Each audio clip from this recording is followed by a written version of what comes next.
Assalamualaikum warahmatullahi wabarakatuh. Innal hamdalillah nahmaduhu wa nasta'inuhu wa nastaghfiruh wa na'udzu billahi min shururi anfusina wa min sayyiati a'malina. Man yahdihillahu fala mudilla lahu wa man yudlil fala hadiya lahu. Wa asyhadu an la ilaha illallah wahdahu la syarika lahu wa asyhadu anna Muhammadan abduhu wa rasuluh. Allah Ta'ala fi kitabihil karim, ya ayyuhalladzina amanu taqullaha haqqa tuqatih wa la tamutunna illa wa antum muslimun, amma ba'd. Ikhwatal iman, kita insyaallah akan membahas sebuah kitab yang ditulis oleh Dr. Said bin Nasir Al-Ghamidi yang berjudul Haqiqatul Bid'ah wa Ahkamuha. Hakikat bid'ah dan hukum-hukumnya. Namun buku yang ada di sini adalah intisari dari kitab tersebut. Karena tidak semua buku yang tersebut kita akan bahas karena bukunya sangat tebal, 2 jilid. Iya. Dan saya intisarikan dalam sebuah grup yang namanya grup Al-Fawaid, di mana di situ saya menyampaikan intisari daripada kitab tersebut. Dan hari ini kita akan bahas intisari daripada kitab tersebut, namun sekali lagi juga tidak semuanya, karena masih banyak lagi sebetulnya. Tapi karena melihat waktunya, maka diperkirakan ini pun juga kemungkinan besar tidak habis. Tapi halaman pertama, hakikat bid'ah dan hukum-hukumnya. Pendahuluan yang harus kita ketahui bahwa syarat amal itu ada 2. Syarat diterimanya amal itu ada 2. Yang pertama apa? Ikhlas. Yang kedua apa? Sesuai dengan sunnah Rasulullah SAW, sesuai dengan tuntunan Rasulullah Sallallahu Alaihi Wasallam. Mana dalil yang menunjukkan bahwa setiap amal itu disyaratkan padanya 2 ini? Itu dalam surat Al-Kahfi ayat 110. Allah berfirman, "Faman kana yarju liqa'a rabbih falya'mal 'amalan shalihan wa la yusyrik bi ibadati rabbih ahada." Barang siapa yang menginginkan pertemuan dengan Rabb-Nya, maka hendaklah ia beramal soleh dan tidak mempersekutukan Allah sedikit pun juga. Kata Ibnu Katsir dalam tafsirnya, ini ayat adalah merupakan dalil bahwa syarat diterima amal itu 2. Yang pertama ikhlas, yang kedua mutaba'ah. Itu sesuai dengan tuntunan Rasulullah Sallallahu Alaihi Wasallam. Iya. Nah, kalau misalnya ikhlas tapi tidak sesuai dengan tuntunan Rasul, diterima tidak? Tidak. Ya, kenapa? Karena Rasulullah SAW sabda, "Man amila amalan laisa alaihi amruna fahuwa raddun." Siapa yang mengamalkan suatu amalan yang tidak ada di atasnya contoh perintah dari kami, maka ia tertolak, kata Rasulullah SAW. Atau sebaliknya, kalau ternyata sesuai dengan tuntunan Rasul tapi tidak ikhlas, diterima tidak? Juga tidak. Berarti kapan diterima? Kalau terpenuhi 2 syarat tadi, ikhlas dan sesuai dengan tuntunan Rasulullah. Makanya setiap kali mau beramal, amal apapun yang hendak kita amalkan, tanyakan 2 perkara ini. Tanyakan, saya sudah ikhlas belum? Oke, sudah ikhlas, alhamdulillah. Tanyakan yang kedua, perbuatan yang saya lakukan ini sesuai enggak dengan tuntunan Rasulullah? Ada tidak contohnya dari Rasulullah Sallallahu Alaihi Wasallam? Kalau tidak ada, jangan dilakukan. Iya, karena syariat itu milik siapa? Milik Allah. Berarti yang berhak untuk membuat syariat dalam agama ini siapa? Allah saja. Rasulullah saja tidak berani membuat syariat. Rasulullah SAW kalau belum ada perintah dari Allah, belum ada wahyu dari Allah, beliau tidak berani. Banyak sekali kejadian-kejadian yang menunjukkan kepada hal itu. Ketika ada seseorang datang ke Rasulullah dan bertanya, "Wahai Rasulullah, aku sedang berihram. Sementara kutuku ini, ya Rasulullah, banyak sekali di rambutku dan berjatuhan. Dan itu membuat aku tersiksa. Boleh tidak, ya Rasulullah, aku mencukur rambutku ini?" Padahal sedang ihram kan gak boleh cukur apa? Rambut. Maka Rasulullah diam, tidak berani menjawab. Tak lama kemudian Rasul diberikan wahyu. Lalu kemudian Rasulullah bertanya, "Mana yang bertanya tadi? Silakan kamu cukur rambutmu dan bayar dam." Lihat, Rasulullah SAW tidak berani untuk membuat apa? Syariat. Rasulullah tidak berani untuk menjawab pertanyaan kecuali setelah ada jawaban langsung dari Allah Subhanahu wa taala. Kalau Rasulullah SAW saja nggak berani bikin syariat, apalagi kita, Pak. Kita tidak diperbolehkan untuk membuat syariat yang tidak pernah diizinkan oleh Allah Subhanahu wa taala. Makanya Allah mengatakan, "Am lahum syuraka'u syara'u lahum minad dini ma lam ya'dzam bihillah." Apakah mereka mempunyai sekutu-sekutu yang membuat syariat untuk mereka dari agama ini apa yang tidak diizinkan oleh Allah? Maka wajib, Pak, dalam beragama itu semuanya syariatnya harus berasal dari Allah, dari Rasulullah Sallallahu Alaihi Wasallam. Harus ada dasarnya jelas, sudah. Iya. Adapun ikhlas, maka ia adalah merupakan tujuan diciptakannya manusia dan jin, bahkan seluruh makhluk, untuk mengikhlaskan ibadah hanya kepada Allah saja. Dan kebalikan ikhlas adalah syirik, yaitu seseorang memalingkan ibadah kepada selain Allah Subhanahu wa taala. Maka orang yang mengharapkan pujian manusia misalnya dalam ibadahnya, ia telah berbuat syirik, yaitu syirik riya. Tapi syirik kecil lebih besar daripada dosa besar. Jadi kita jangan menganggap remeh syirik kecil, Pak. Riya syirik kecil, jangan terpengaruh oleh kata-kata kecilnya. Karena syirik kecil itu lebih besar dosanya daripada dosa besar. Syirik kecil itu lebih besar dosanya daripada zina, daripada makan riba. Ya. Maka ya akal Islam, hati-hati. Demikian pula orang yang mengharapkan dunia lebih besar daripada mengharapkan keridhaan Allah. Ini pun juga syirik. Apalagi apabila ia tidak mengharapkan ridha Allah sama sekali. Ya. Kita beramal mengharapkan dunia. Contohnya begini. Antum sholat duha. Ternyata motivasi terbesar antum di hati antum apa? Biar rezekinya lancar. Nah, ternyata niat terbesar antum sholat duha itu adalah biar rezekinya lancar. Maka apa yang terjadi? Dapat pahala apa dapat dosa? Dapat dosa, tidak dapat pahala. Kalau ada orang bilang, pengen punya mobil, sholawatin. Pengen punya rumah, sholawatin. Kita katakan, ya akhi, Anda beribadah sholawat, apa tujuan motivasi terbesar Anda? Kalau motivasi terbesar Anda dunia, Anda tidak dapat pahala, yang ada apa? Dosa. Tapi kalau motif terbesar Anda akhirat dan ridha Allah, Anda dapat pahala. Dalilnya mana? Ayat Allah Ta'ala berfirman dalam surat Hud ayat 15-16. Man kana yuridul hayatad dunya wa zinataha. Siapa yang menginginkan kehidupan dunia dan perhiasannya, maka kami akan berikan sesuai dengan apa yang ia inginkan dari amalannya tersebut tanpa dikurangi.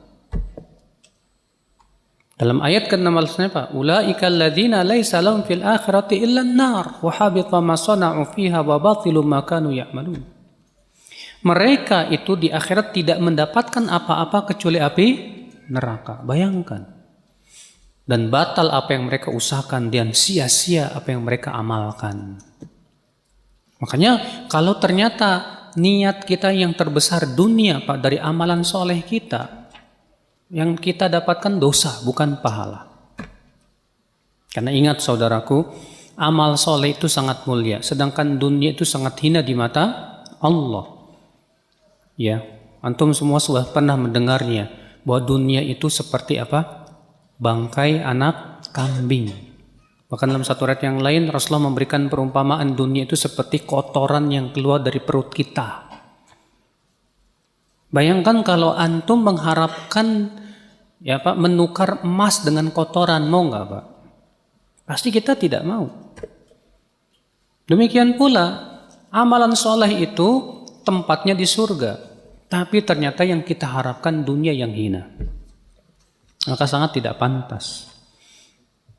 Makanya Imam Suyuti berkata, kalau ada orang yang haji niatnya dua, niat karena Allah dan niat karena dunia, maka kata beliau apa?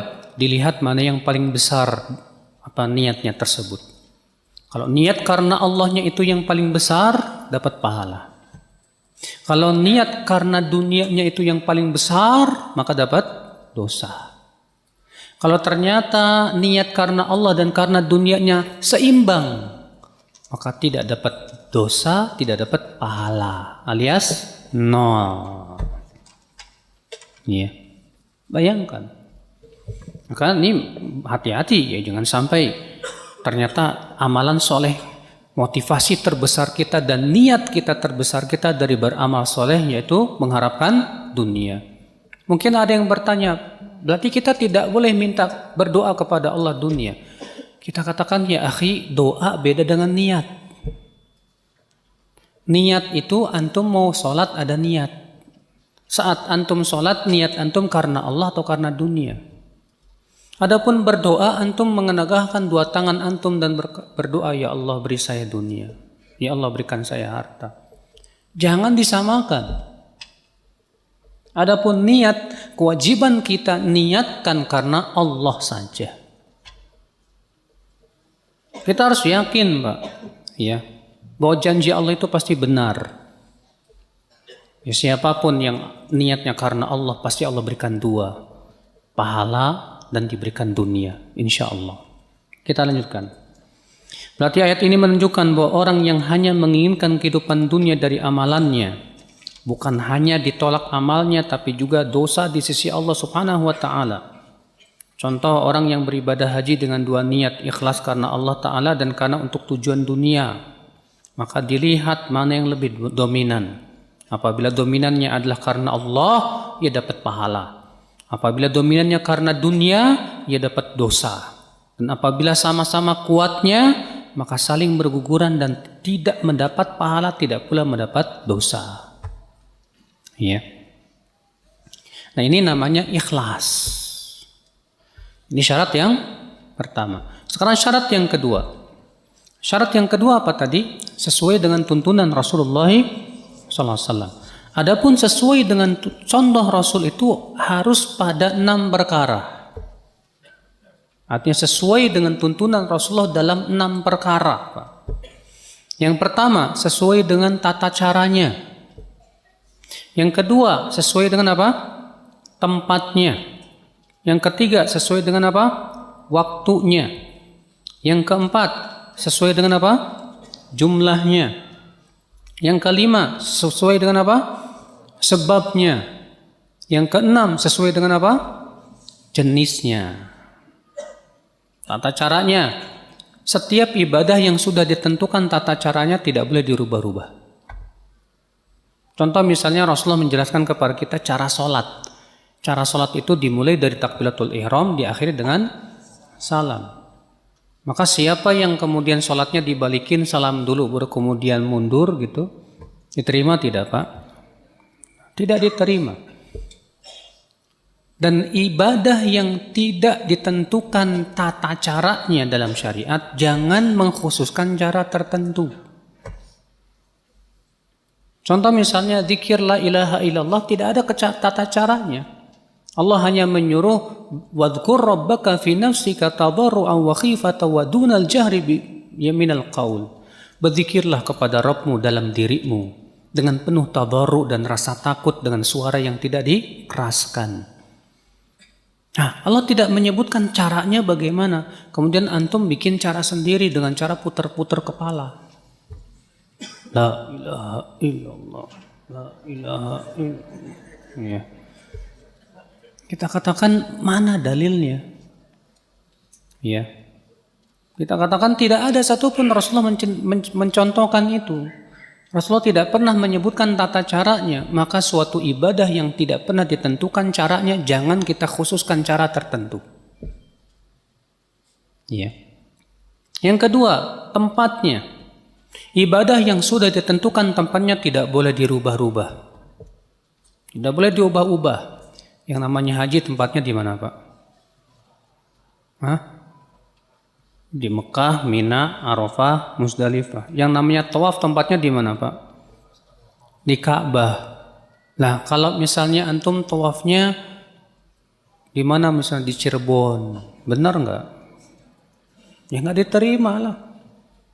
Kita mau bikin haji aja, nggak usah jauh-jauh ke sana, ya. Daripada jauh-jauh ke sono kita bikin aja Ka'bah sendiri, Mina sendiri, Musdalifah sendiri. Haram dengan ijma' semua kaum muslimin. Karena sudah ditentukan tempatnya oleh Allah dan Rasulnya, di sana tuh mau haji itu. Ya. Demikian pula ibadah yang tidak pernah ditentukan tempatnya, jangan mengkhususkan tempat tertentu dengan keyakinan ada keutamaan. Contoh misalnya, yang namanya zikir, pada asalnya tidak ada tempat yang dikhususkan. Tapi antum misalnya mengkhususkan suatu tempat yang antum anggap ini ada keutamaan, padahal tidak ada dalil. Maka ini tidak diperbolehkan, akhwal Islam, azani Allah wa iyyakum. Kemudian yang ketiga, waktunya. Maka setiap ibadah yang sudah ditentukan waktunya jangan dirubah-rubah. Waktu sholat duhur dari semenjak matahari sudah tergelincir sampai bayangan seseorang sama dengan tubuhnya, kata Rasulullah.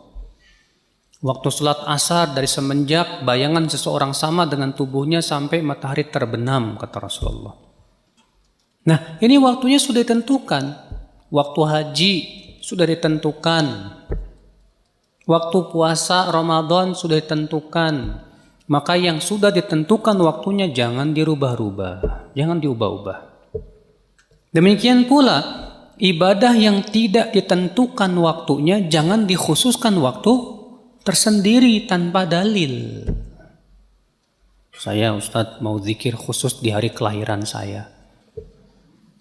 Kamu lahir hari apa? Hari Selasa. Iya. Jadi saya mau zikir aja di hari Selasa sebagai rasa syukur kepada Allah. Gak boleh. Masa zikir gak boleh? Bukan zikir gak boleh. Zikir bagus, tapi kamu mengkhususkan zikir di satu waktu dan kamu punya keyakinan di situ ada keutamaan, kamu sudah membuat syariat baru. Iya. Allah tidak pernah menentukan kapan waktu zikir yang utama. Ya kecuali yang ditunjukkan dalil seperti di hari-hari tasyrik. Itu memang waktu zikir yang sangat utama. Jadi 10 awal bulan Dzulhijjah itu zikir yang paling utama.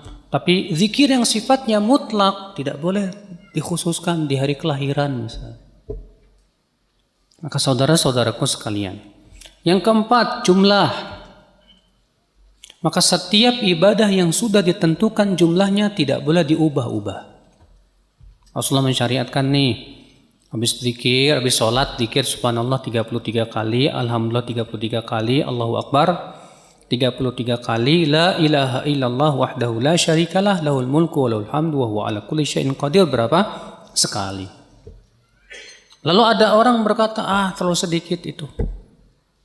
Saya mau subhanallah 330, alhamdulillah 330, Allahu Akbar 330, la ilaha illallah sampai seterusnya 10, jadi 1000. Wah, banyakkan saya daripada kamu. Kita katakan, ya akhi, kamu lebih pintar dari Rasulullah ya.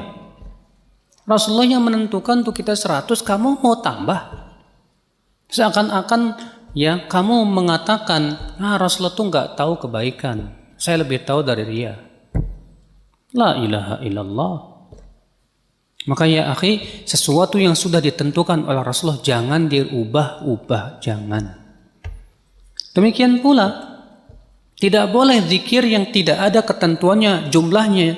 Kita tentukan jumlah sendiri, apalagi dengan ada keutamaan tertentu. Nih ya, biar enteng jodoh, ucapan la ilaha illallah 5.000 kali. Kita katakan mana dalilnya, Pak? Biar enteng jodoh, ucapin la ilallah 5.000 kali. Udah menentukan jumlah tanpa dalil, sudah begitu menentukan keutamaan tanpa dalil. Ya. Nih biar kamu bisa kawin lagi ya. Ya. Misalnya, ucapin sekian ribu. Wah, ini semua bid'ah dalam agama, Pak. Tidak boleh, ya. Yang kelima, sebabnya. Tidak boleh kita menentukan sebab sesuatu yang tidak ditentukan oleh Allah dan Rasulnya. Dan sesuatu yang sudah ditentukan sebabnya jangan juga diubah-ubah. Ini ikhwan ini baru 15 menit udah bobo, gimana ini coba? Kang, aduh. Tadi baca doa nggak tadi sebelum tidur?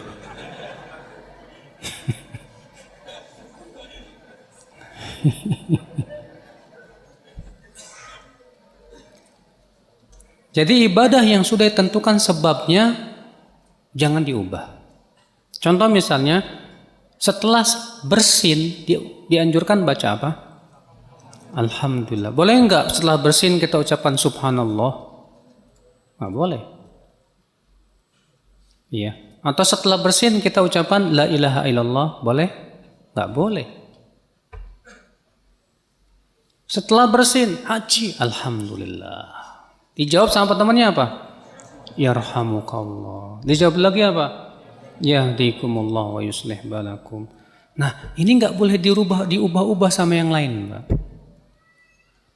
Demikian pula ibadah yang tidak ditentukan sebabnya jangan bikin sebab sendiri. Ini banyak sekali di zaman sekarang nih, Pak. Misalnya doa ngobatin bisul. Benar. Itu dalam kitab-kitab mujarobat itu ada itu. Bacakan bisul sambil dibaca ayat yas'alunaka 'anil jibal faqul yansifuha rabbi nasfa wa yadharuha ya qa'an safsafa. Mereka bertanya kepadamu tentang gunung, katakanlah Allah akan menghancurkan sehancur-hancurnya. Gunung aja hancur apalagi bisul katanya. Allah. Nah ini kita katakan mana dalilnya Rasulullah SAW mengajarkan seperti itu. Memang ada riwayat yang boleh kita meruqyah dengan ayat-ayat tertentu seperti Al-Fatihah dan yang lainnya. Tapi menentukan suatu ayat bahwa ini khasiatnya buat bisul, mana dalilnya? Ya. Nah ini yang kelima sebabnya. Yang keenam jenisnya. Ya. Sesuatu yang sudah ditentukan jenisnya oleh Rasulullah jangan diubah-ubah. Yang namanya ibadah kurban sudah ditentukan jenisnya. Apa? Unta, sapi, kambing. Tidak boleh antum bilang saya mau pakai ini Ustaz, jerapah. Jerapah kan mahal. Kita kata nggak bisa. Ada lagi bilang saya mau pakai ayam. 1000 ekor, nggak bisa. Kenapa? Karena jenisnya sudah ditentukan oleh Rasulullah SAW. Ya. Nah ini, maka ibadah yang telah ditentukan tata caranya, atau waktunya, atau tempatnya, atau jumlahnya, atau sebabnya, atau jenisnya tidak boleh diubah-ubah.